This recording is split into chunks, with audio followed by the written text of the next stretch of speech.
사사기 제11장. 길르앗 사람 입다는 큰 용사였으니 기생이 길르앗에게서 낳은 아들이었고, 길르앗의 아내도 그의 아들들을 낳았더라. 그 아내의 아들들이 자라매 입다를 쫓아내며 그에게 이르되, 너는 다른 여인의 자식이니 우리 아버지의 집에서 기업을 잊지 못하리라. 이에 입다가 그의 형제들을 피하여 돕 땅에 거주하매 잡류가 그에게로 모여와서 그와 함께 출입하였더라. 얼마 후에 암몬 자손이 이스라엘을 치려 하니라. 암몬 자손이 이스라엘을 치려 할 때에 길르앗 장로들이 입다를 데려오려고 돕 땅에 가서 입다에게 이르되,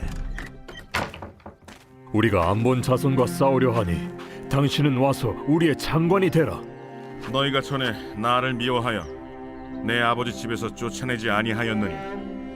이제 너희가 환난을 당하였다고 어찌하여 내게 왔느냐? 이제 우리가 당신을 찾아온 것은 우리와 함께 가서 암몬 자손과 싸우게 하려 함이니, 그리하면 당신이 우리 길르앗 모든 주민의 머리가 되리라. 너희가 나를 데리고 고향으로 돌아가서 암몬 자손과 싸우게 할 때 만일 여호와께서 그들을 내게 넘겨주시면 내가 과연 너희의 머리가 되겠느냐? 여호와는 우리 사이의 증인이시니 당신의 말대로 우리가 그렇게 행하리이다.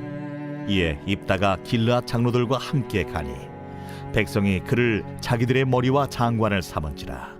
입다가 미스바에서 자기의 말을 다 여호와 앞에 아뢰니라. 할렐루야. 사랑하는 열린문교회 성도 여러분, 지난밤도 주님 주신 은혜와 평강 가운데 단잠 주무셨습니까? 아침을 깨우는 말씀, 수요일 아침에 주님께서 저와 여러분에게 주시는 말씀은 사사기 11장 1절로 11절까지의 말씀입니다. 오늘도 주시는 살아계신 하나님의 말씀을 통하여 저와 여러분의 삶 가운데 하나님의 말씀을 통한 선명한 기준을 세우심으로 우리의 마음대로 세상을 살아가는 것이 아니라 하나님의 그 말씀의 기준대로 세상을 살아내심으로 하나님께 영광이며 우리 인생 가운데 가장 복된 하루를 보내셨으면 좋겠습니다. 오늘 본문의 제목을 매일 성경의 해설자는 잡류의 머리가 길르앗의 머리로 라는 제목을 삼았는데, 제목이 상징하고 뜻하는 바와 같이 결국에는 천대받던 자리에서 대접을 받고 칭송을 받는 자리로 그의 지위가 달라짐에 대한 이야기들을 오늘 본문에서 이야기할 것이다라는 것을 내비치고 있습니다. 오늘 성경에 이제 등장하는 사사는 이 입다라는 사사인데요. 결국에는 우리가 잘 알고 있듯이 입다는 굉장히 유명한 인물입니다. 사사들을 우리가 면밀히 살펴보면은 이 비교적 어떤 이 분량이 많이 등장하는 사사들이 있는가 하면 어제에 등장했던 사사 돌라와 야일 같이 짧은 구절에 등장하는 사사들이 있습니다. 말 그대로 입다는 그래도 비교적 사사들 중에서 많은 분량을 차지하고 있는 이 사사 중에 한 명인데요. 오늘에 이어 내일과 그리고 모레의 말씀에 연이어서 이 사사 입다의 어떠한 이 나름의 지혜, 그리고 그의 어떠한 이 사건들이 계속 펼쳐짐에 결국에는 이 입다는 우리들에게 꽤 친숙하고 그리고 유명한 사사로 기억되는 자 중에 한 명입니다. 함께 이 말씀을 계속 보면서 입다를 통한 하나님의 은혜를 우리가 경험하길 원하고, 또한 오늘 이 본문을 통해서 결국에는 그와 같은 입다 사사가 어떠한 출신 성분을 가졌고 어떠한 과정을 통해서 사사가 되는지에 대해서 우리가 보므로 그 안에서도 하나님의 은혜와 하나님의 메시지들을 우리 마음에 담는 시간을 가졌으면 좋겠습니다. 1절부터 쭉 읽어드리면 결국에는 입다가 어떠한 출신 성분을 가졌고 또한 입다가 처한 상황이 어떠했는지에 대해서 우리들에게 묘사해주고 있는데요. 길르앗 사람 입다는 큰 용사였으니 기생이 길르앗에게서 낳은 아들이었고, 여기에서 우리가 주목할 것은 무엇이냐면 기생이 낳은 아들이었다라는 것입니다. 또한 2절에 길르앗의 아내도 그의 아들들을 낳았더라. 그 아내의 아들들이 자라매 입다를 쫓아내며 그에게 이르되 너는 다른 여인의 자식이니 우리 아버지의 집에서 기업을 잊지 못하리라 한지라. 결국엔 여기서 또 중요한 것은 무엇입니까? 결국에는 서자라고 이야기하지 않습니까? 결국에는 본처의 이 아이가 아니라는 이유로 결국에는 그 본처의 아들들이 자람에 따라 그 서자 출신인 입다는 미움을 받고 결국에는 집에서 쫓김을 당하게 되더라는 것이죠. 결국에는 여기에서 인간의 악함을 보여주는데 결국에는 그 본 부인은 그를 쫓아내는 이유를 결국엔 자신의 아들들에게 그 모든 유산이라든가 기업이 돌아갈 수 있도록 그것을 나누기 원치 않았기 때문에 결국엔 입다를 쫓아내더라는 것이죠.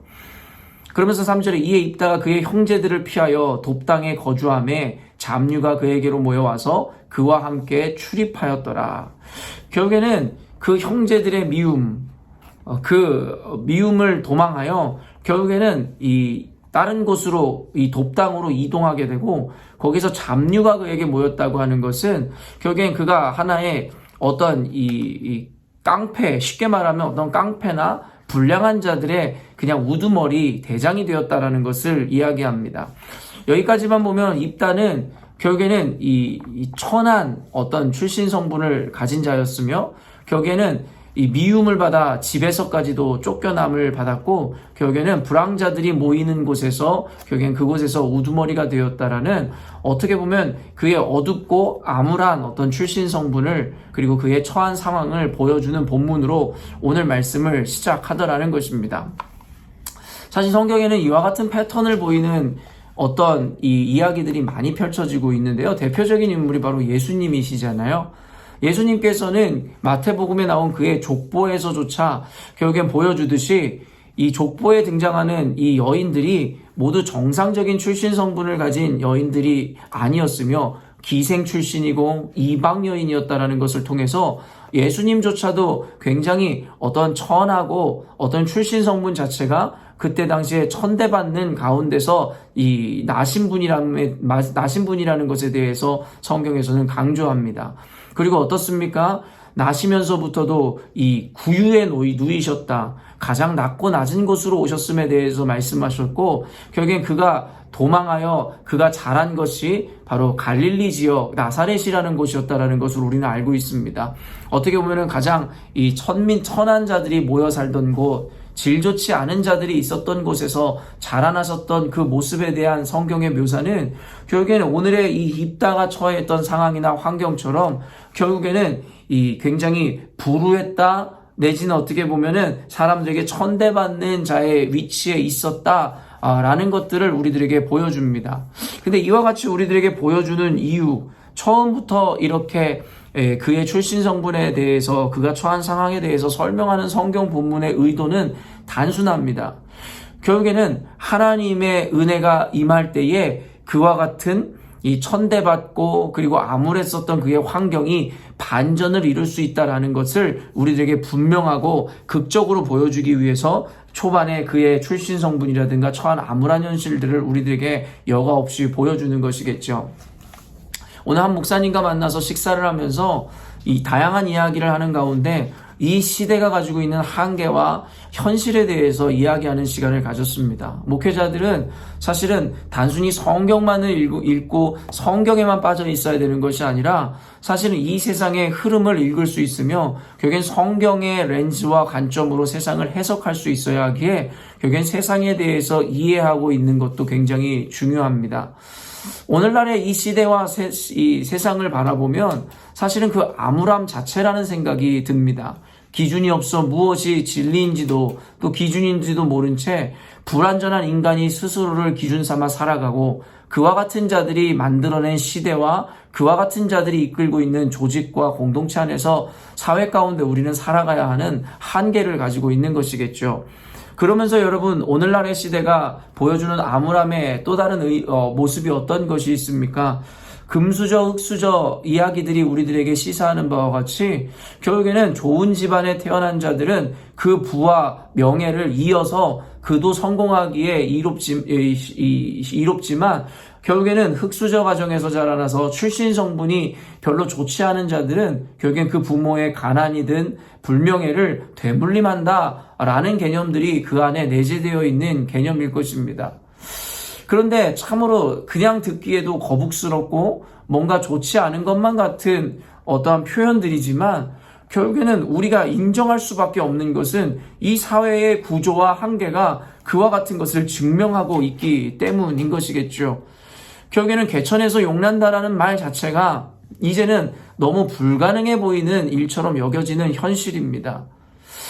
그렇기 때문에 많은 이들이 자신들의 삶 가운데서 성공이라든가 행복한 가정을 이루는 것을 포기하는 이들이 많습니다. 왜냐면 어차피 자신들은 흙수저로 태어났기 때문에 이 사회 구조에서 성공한다라는 것은 불가능하다라고 미리 그 사람들은 인지하고 그리고 인정함으로 이제는 그저 자신 혼자 인생을 즐기며 살겠노라 고백하고 그리고 이 결정하는 사람들이 많아지고 있다라는 것입니다.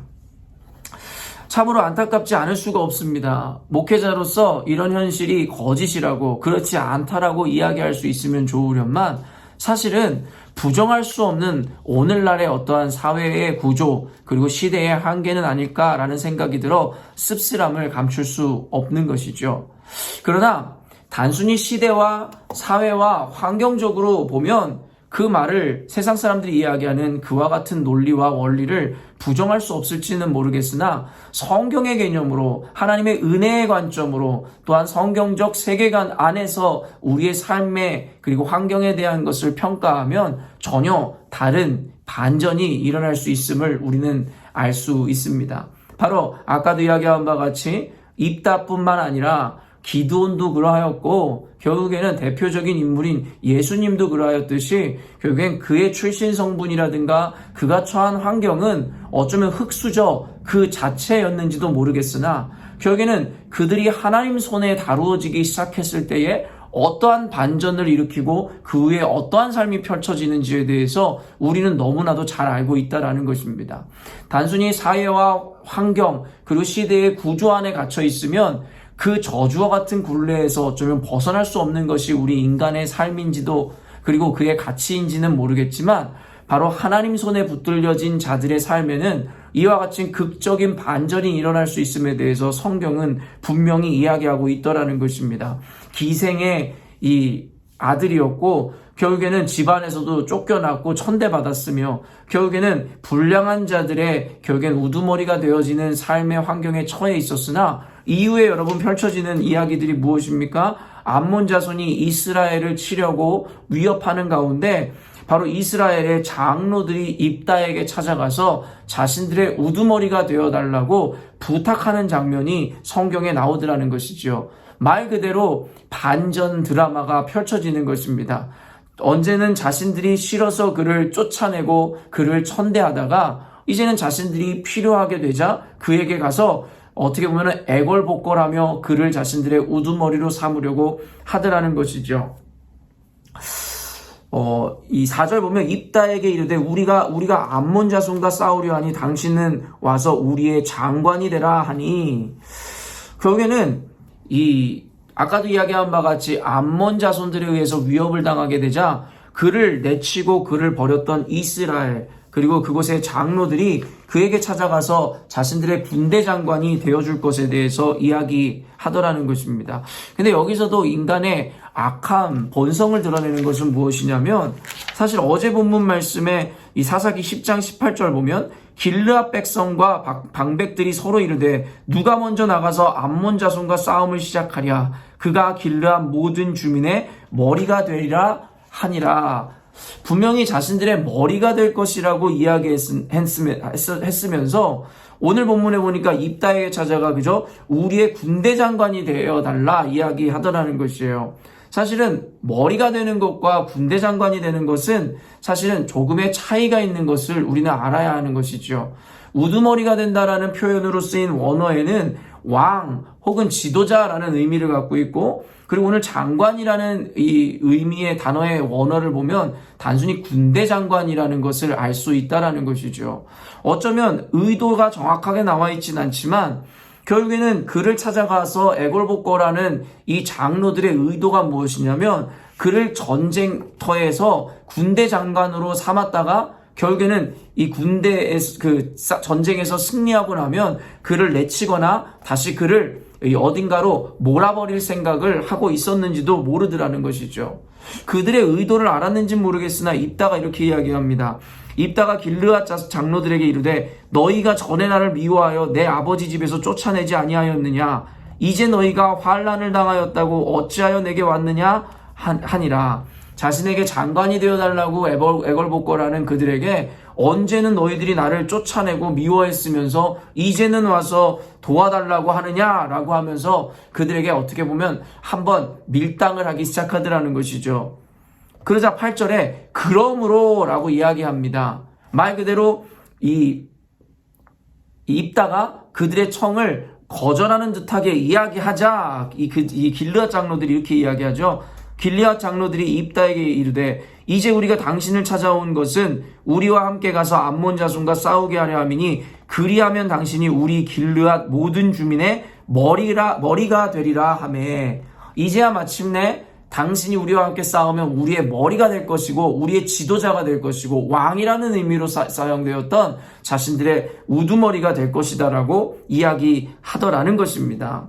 결국에는 이때에 입다가 그들을 따라가서 이스라엘의 군대 장관이 되어 결국에는 이 암몬 자손과 이제 싸움을 출정하게 되더라는 것입니다. 11절 보니 이에 입다가 길르앗 장로들과 함께 가니 백성이 그를 자기들의 머리와 장관을 삼은지라. 어떤 학자들은 아까 장관이 되게 해달라는 말을 우두머리가 되게 해주겠다라는 말로 해석하는 자들도 있겠지만 분명하게 11절에 보면 자기의 머리와 장관을 삼은지라 두 개가 분리된 개념으로 분명하게 설명합니다. 이 말인즉슨 아까 제가 여러분들에게 주의해 주었듯이 결국에는 장로들은 그를 원래는 장관, 군사 지도자 정도로만 삼으려고 했는데 결국에는 이 입다가 그것을 거절하는 듯한 모습을 보이자 자신들의 머리로 삼겠노라고 애초에 자신들이 다짐하고 맹세했던 일을 그에게 보여주고 제시하더라는 것이죠.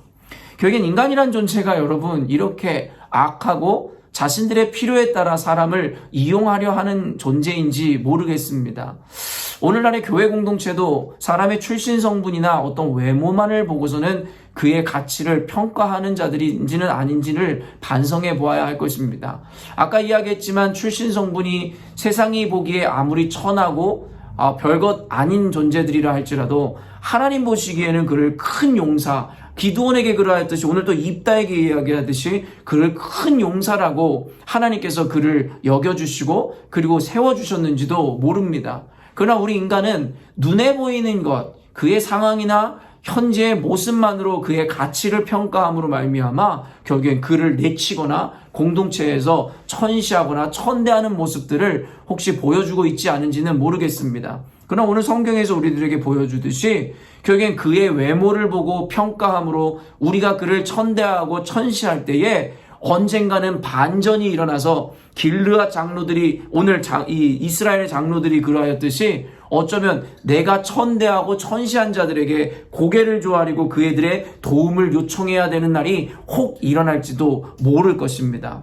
그러므로 두 가지 관점에서 우리가 오늘 말씀을 이해해야 되는 것은 교회 안에서 가장 작은 존재, 어쩌면 천대받을 만한 자들에 대해서도 우리는 그들의 외형이나 환경을 보는 것이 아니라 그들 안에 있는 하나님의 은혜를 바라봄으로 말미암아 그 사람들을 존귀하게 여기고 결국에는 그들을 오히려 하나님 앞에서 더욱더 높여줄 수 있는 공동체가 되어야 할 것이라는 것입니다. 그래서 예수님께서는 우리에게 지극히 작은 소자에게 한 것이 곧 내게 한 것이다라고 말씀하시더라는 것이죠. 그러므로 교회 안에서는 금수저들에게 우리가 그들을 칭찬하고 그들을 높여주고 그들에게 환영해주고 환대해주는 것이 아니라 도리어 출신 성분이나 그들의 환경이 연약하여 흙수저라 여겨질 만한 자들이 있다면 도리어 그런 이들을 더욱더 귀히 보고 그들을 예수님께 하듯이 섬겨줄 수 있는 공동체가 되어야 할 것입니다. 그리고 두 번째로 우리가 잊지 말아야 하는 것은 단순히 우리의 출신 성분, 내가 처한 환경으로 인해서 자신의 이 가치를 여러분 낮추어서는 안 될 거라는 것입니다. 세상의 관념과 한계로는 여러분 그와 같은 생각이 맞을지는 모르겠습니다. 결국에는 흙수저이기 때문에 세상에서 성공할 수 없다? 그 말이 오늘날의 사회구조에서는 참인지도 모르겠습니다. 그러나 하나님의 손에 붙들림 바 된다면 오늘 입다가 그러하였듯이 우리의 출신 성분이나 처한 상황과 관계없이 하나님이 우리를 붙잡아 주심으로 우리의 인생이 어떠한 반전을 이루어낼지 모른다라는 것입니다. 성경에서는 그와 같은 반전의 드라마를 많이 우리들에게 보여주고 있음은 결국에는 성경은 단순히 신화나 소설을 써놓은 것이 아니라 하나님의 역사와 사실을 기록하고 있듯이 오늘날의 환경이나 상황과 시대는 이와 같이 우리들에게 그 한계를 정해주는지 모르지만 하나님의 역사가 우리의 삶 가운데 개입되는 순간 우리는 세상의 관념을 뛰어넘어 놀라운 기적과 반전의 주인공이 될 수 있다라는 것입니다. 여러분, 우리는 그리스도인입니다. 바로 이와 같은 하나님의 기적과 능력을 믿는 자들이죠. 더 이상 세상에 속한 자들처럼 한계에 스스로를 가두고 스스로의 이 상황을 부정하는 자들이 되지 않기를 원하며 하나님의 손에 붙들림 바 되어 나의 삶에 반전을 이뤄내는 기적을 일으키는 그리고 경험하는 자들이 되어야 할 것입니다. 사랑하는 성도 여러분, 오늘도 세상에 속해 있었던 우리들의 눈에 끼어진 그 세상의 렌즈를 띄어내고 성경의 렌즈를 그리고 하나님의 관점을 우리가 취함으로 우리를 존귀히 여기며 또 교회 안에 낮고 낮은 자들, 어쩌면 비록 부유하거나 좋은 환경에 처해 있지 못한 자들을 예수님을 대하듯이 귀히 여김으로 말미암아 하나님께서 말씀하시는 궁극적인 그 은혜와 사랑 그리고 축복을 누리는 공동체를 세워가야 할 것입니다. 오늘 말씀을 통해서 여러분들이 깊이 한 번 더 묵상하시고 자신들의 삶이나 아니면 우리가 대하는 공동체에 대해서 우리가 적용하고 결단하는 시간을 가졌으면 좋겠습니다. 함께 기도하겠습니다. 사랑의 주님, 오늘도 말씀을 통하여 우리 열린문교회 성도들로 하여금 겸손케 하시고 또한 외모가 아닌 마음의 중심 그리고 하나님의 은혜를 따라 우리 존재에 대한 가치를 평가하시는 주님의 그 가치관 그리고 주님의 관점을 취하게 하시니 감사합니다.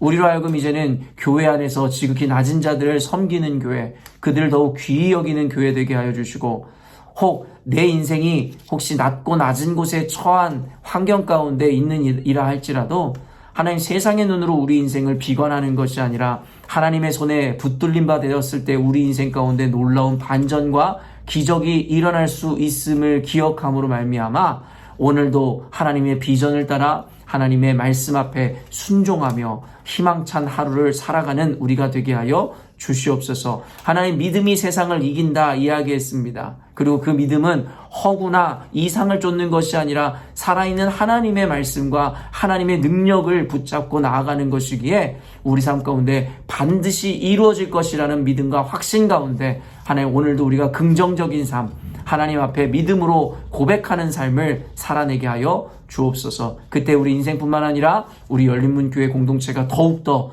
주님 앞에 풍성한 축복을 받아 누리는 그러한 공동체, 우리의 삶이 될 줄로 믿습니다. 감사드리며 거룩하신 예수님의 이름으로 기도합니다.